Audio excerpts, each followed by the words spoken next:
Dammaiguda municipal కార్యాలయంలో ఆకస్మిక ACP దాడులు. 50,000 లంచం తీసుకుంటూ పట్టుబడిన municipal commissioner Rajamallaiah.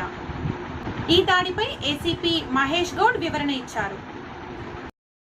ASP Rangareddy range అయితే దీంట్లో సుదర్శన్ గారు అని చెప్పేసి అహ్మద్ నగర్ మిశ్రా మండల్లో ఉంటారు.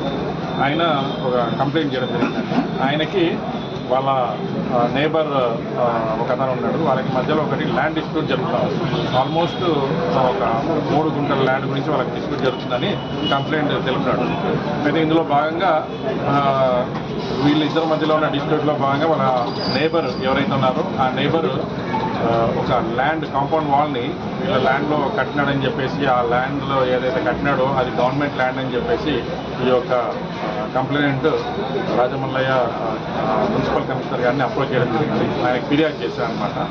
సో ఆ ఫిర్యాదుని బేస్ చేసుకొని ఇతను వెరిఫై చేసుకున్న తర్వాత ఆ యొక్క కాంపౌండ్ వాల్ ఏదైతే ఉందో దాన్ని డిస్మాంటిల్ చేయడం జరిగింది.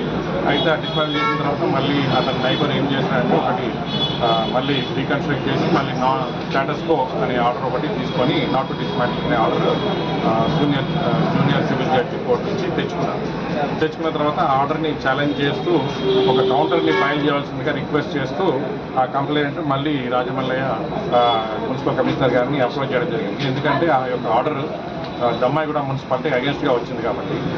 సో ఇటు విషయంలో ఈ మున్సిపల్ కమిషనర్ గారు ఒక 50,000 రూపాయలు లంచంగా డిమాండ్ చేశారన్నమాట కౌంటర్ ఫైల్ చేయండి on behalf of Dammaiguda municipality. So already 20,000 rupees accept చేశాడు.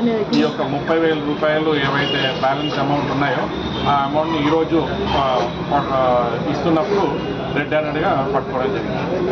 ఇందులో మున్సిపల్ కమిషనర్ గారితో పాటు ఇంకెవరైనా ఉన్నారనే కోణంలో కూడా దర్యాప్తు చేస్తున్నప్పుడు ఇక్కడ ఎవరైనా వేరే వాళ్ళు ఉంటే డెఫినెట్గా వాళ్ళ పైన కూడా యాక్షన్ తీసుకోవడం గురించి. బాయ్జోడు ఎవరు సార్? ఇక్కడ వాళ్ళ బయట వాళ్ళు సార్?